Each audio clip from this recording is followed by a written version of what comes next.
Hello everyone. Quick video today, well, 10-15 minutes probably. I went to a local cigarette and postcard show. It's very local to me, happens every 3 months. But it's run for postcards primarily. There was only 3 stands that had cigarette cards, only one was majorly cigarette cards. This, however, in Botley near Southampton, is every month, and on some dates they have auctions at 2 PM for like giant lots. So if you are a vintage collector, Keith is very friendly, very approachable, been very helpful to me. It might be worth getting in contact and just seeing if you can go along, etc. But that's there for you all. But I brought a bunch of random stuff. I'm going to start on some football, then it's going to go crazy, and then we'll go back to football at the end. So condition's not great, but I got an A, B and C chewing gum card of Stanley Matthews at Blackpool. Condition obviously isn't great, but if you've been on my Instagram, you'll know that I've got a 1945 friendly of the FA 11 versus the All-Star 11 at Fratton Park. Obviously, being a Pompey boy, it's quite an old programme that I've got, and Stanley Matthews is the star player on there. And then it was when he was at Stoke, so this is him at Stoke. This is off a tee box. You cut them off the box yourself, apparently. But again, there's the Stoke team, and there's old Stanley looking older, looks like.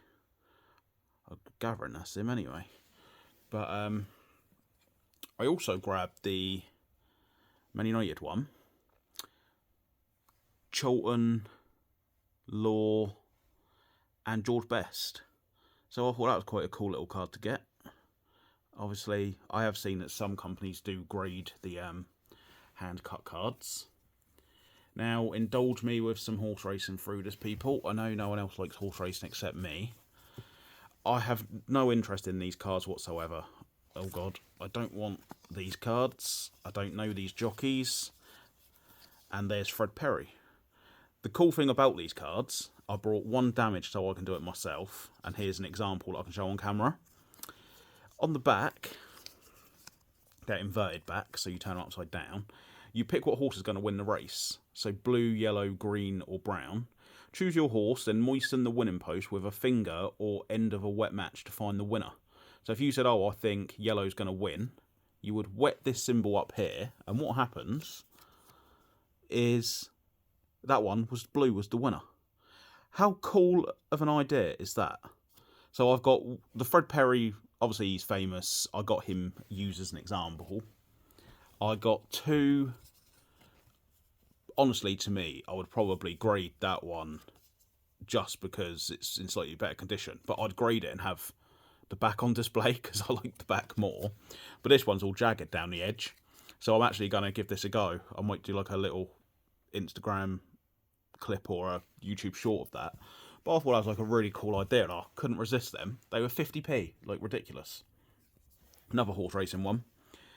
This is Hyperion in Lord Derby's colours. Hyperion actually won many big races. Quite a famous horse. He won the Derby, etc. If you are familiar with horse racing, you may know him. But the Lord Derby colours are still carried occasionally to this day. And I think it was, God, it must have been when? 2004, 5, 6, around there. Ouija board was a great mare. She won the Oaks. She ended up winning in Japan and everything. Breeders' Cup, Ireland. So they're just familiar colours that are still going today. So I grabbed that. I grabbed a Queen Victoria, I think from 1901. Obviously it's beaten up. But look, it's 50p. That's ridiculous. I've got coins with Queen Victoria on. So it'll just go with the coins because MGC is starting their coin grading company soon. Next, I've been after a set of this, but I always get outbid. So I just grabbed Lord Nelson, well, Admiral Lord Nelson. It's Lions made for people who don't know this set. I grabbed the Shakespeare, the Charles Dickens, and the Winston Churchill. And obviously, if you saw my London card show video about 6 months ago, I've got the Picasso from that set as well.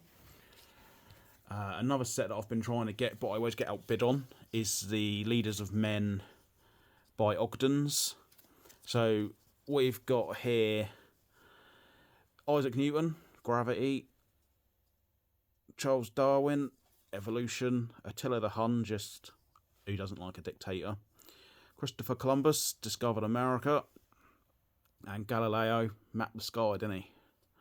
And Galileo, a horse, is the best stallion ever. So, double reason for buying that one for me. This is a set on motion. It's Ogden's again. Ogden seemed to do the best sets, in my opinion. I like the way the backs look. But it's Marvels of Motion, and you've got Einstein's Theory and the Conventional Gallop. And I like, obviously, anything to do with Einstein. These cards are actually quite popular in America, I believe. But this one is the one for me. That's how, obviously, in the 1800s and 1700s, they used to paint the horses. That's the way they actually run. Like, don't know what these artists were looking at. Absolutely dog shit.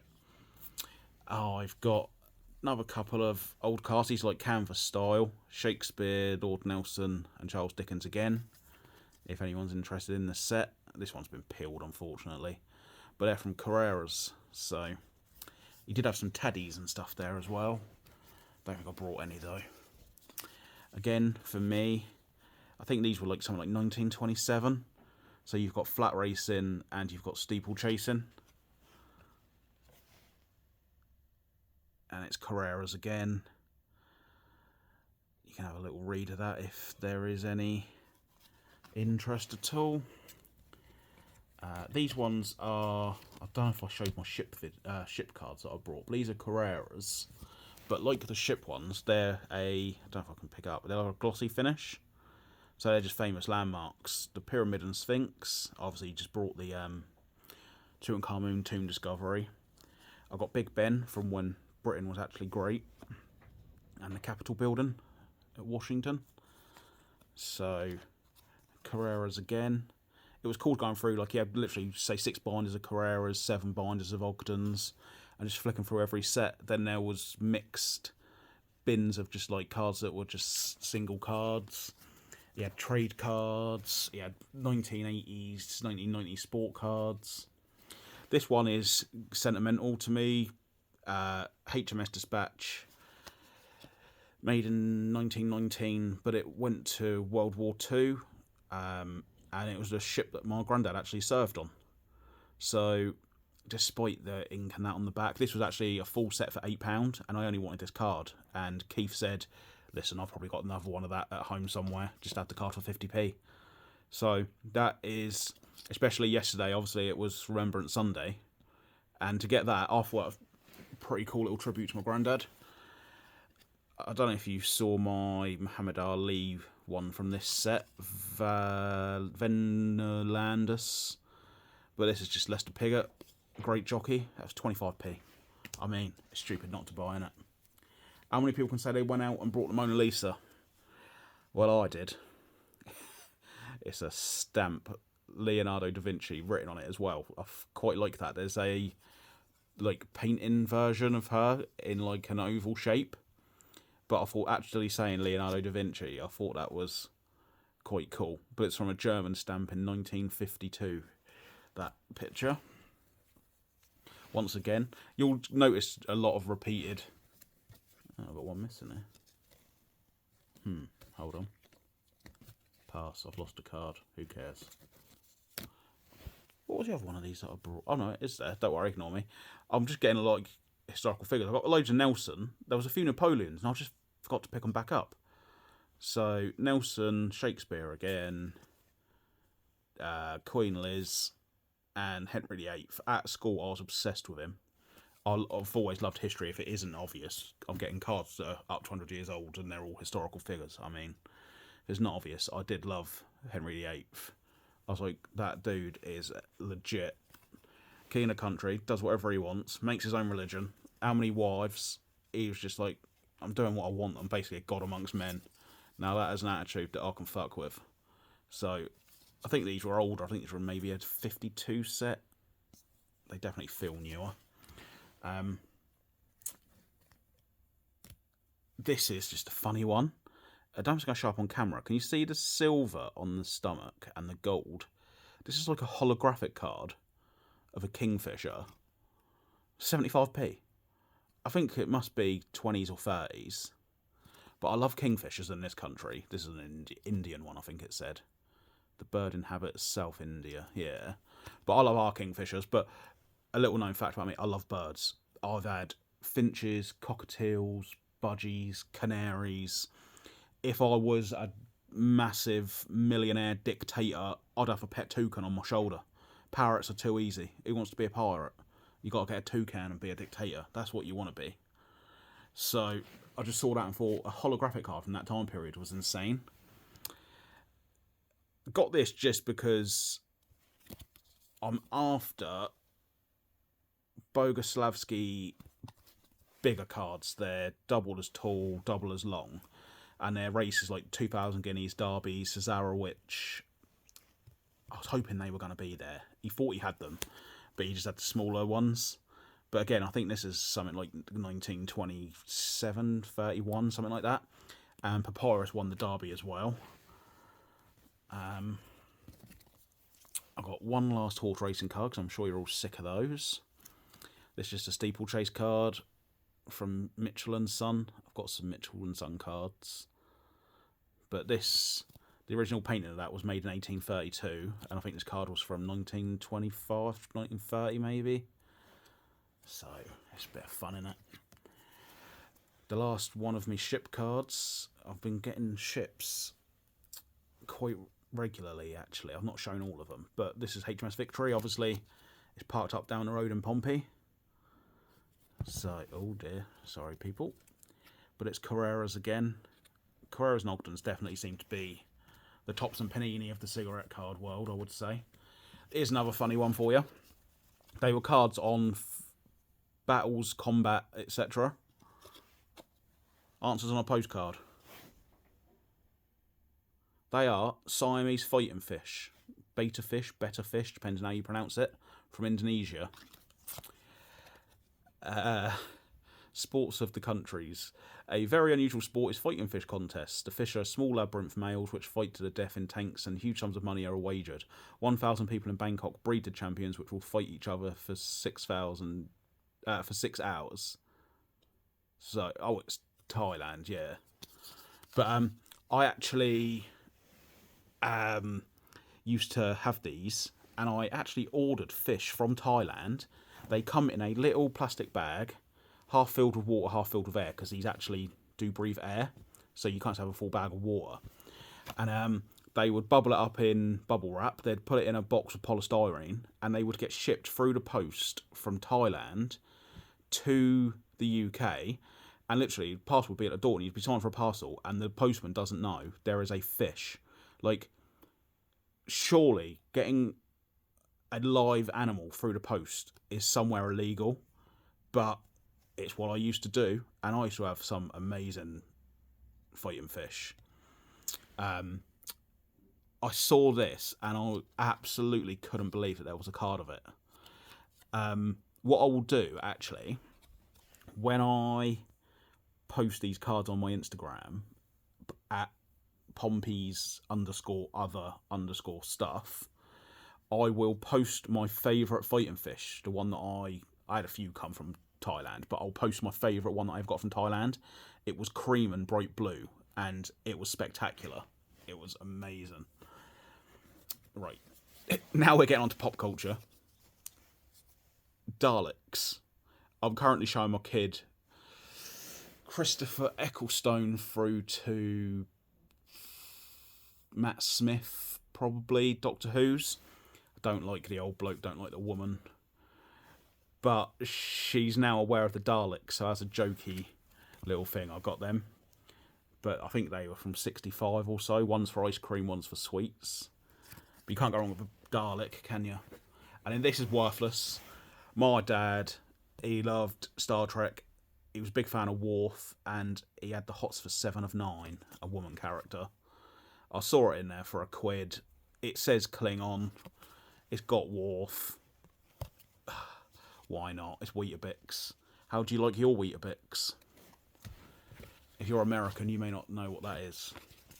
And then 1988 Weetabix ET cards. Now, I cried like a little bitch when I was probably 4 or 5 years old watching ET. So I saw them accidentally left behind in the Redwood Forest, lost and alone. ET hides from his would-be captors, unable to survive in the Earth's atmosphere and pursued by scientists. ET escapes with the help of Burley and his friends on their bikes. How can you not get them if you see them? I think ET's great. I guess from the 88, is it an ET rookie card? Can we be one of them people who go on about rookies like that? And then for any football fans who stayed around through all the rubbish that you don't like, I got a full set, I believe it's a full set anyway, of the Cup Tie Stars of All Nations. So, pretty cool looking back. You got to think if these were in a slab, a plain white back, a grey back with a number, it's quite boring. Unfortunately, it stuck out to me at the start because obviously Bobby Charlton was on the front, but you can see the surface isn't great, some dents. But Bobby Charlton, I'll let you have a read of that if you want to. You can pause the screen there. I will go through this. Johnny Haynes, I know, is popular to some people. Bobby Robson. But there's the one I brought it for. I can't afford Pele rookies and older Pele cards usually. So getting that was quite cool. If you want to pause that and have a read, you're more than welcome. I was going through them and not too many other players really caught my eye. I will go through these players more, but in honour of El Toro cards, he's the Hento collector. I saw that in there and it did make me chuckle. So if he does come across this video, well, there's a little bit of reader material, although I'm sure that you've got this card already. But obviously, I only really wanted it for 1 or 2 cards, but when you see a few more names, Dennis Law was in there. I saw the Hento, did make me laugh, because we've been speaking a bit on Instagram about presidents and stuff. He's got Beethoven cards and stuff. So, if there's any players there that you think are worth looking into, feel free to let me know. But that was all of that. And I was there for probably about 4 hours flicking through the folders and stuff. I've got 4 other cards, but they're Christmas presents for the wife and kid, like little jokey ones, so I can't show them. But that whole pile there cost, it would have been £61.75. I got it for £55. So, look at a few cards. I'll tell you what I will say. Where is you? The Pele, surface-wise, there's a ding at the top. Other than that, it looks pretty much okay. The back again looks okay. Corners are fairly sharp. A SGC 4 of this sold for £98, and a PSA 7 sold for £96. Obviously, those two amounts don't really make sense. The PSA 7 should have gone for more. But I paid £55 for everything here. If I did pay to get that graded and it sold for £100 at a card show, everything else would be free. So that's how you've got to look at it when you're on a budget. If you can waste a bit of money, but you've got a couple of items that you know you could probably make a bit of cash back on, like these are on eBay from all different prices. They're all in bad condition. I probably could get £15-20 back on Bobby Charlton and Stanley Matthews. That pays for all my horse racing and historical figures. So that's how I look at it. I buy to keep, but if needs be, I have to sell, I'll have to sell. Then I'll keep my personal favourites, like the random junk, and move on some stuff that other people enjoy in their collections. But I will be going back to when it's local to me again. And hopefully one day, maybe I can get a lift to the Botley one and do a full day show and bid on some auctions. Because some of them auctions I've been looking at online, and you get like a box like bigger than a shoebox, just full of like 5,000 cards, and they go for like 50, 60 quid. And obviously, you're never going to find like a Walt Disney or a Marilyn Monroe card in there worth loads of money. But would I find horse racing in there? Would I find other sports in there? Historical figures? I reckon it's a pretty safe bet. What do you think? All of this for £55. I think it worked out. I think there's 16 cards in there and about 45 here. So I think I've got about 60, 65 cards I think it worked out as in total, with the ones for the wife and that as well. So it's under £1 a card. There's got to be money there to be made, surely. On eBay, I think most of these cards are up at £2.50 and above. I paid between 50p and £1 for most of them. So, there we go. If you like this kind of thing, I don't usually say it, but drop a like if you like seeing it, because I am going to be buying more of this stuff in the future, and I can keep it private, keep it to myself, stick it on Instagram, or if you do want to see a video like this every few months, then let me know. 10 likes mean 10 people must have liked it, then I'll do it again. See you later, everybody. Bye.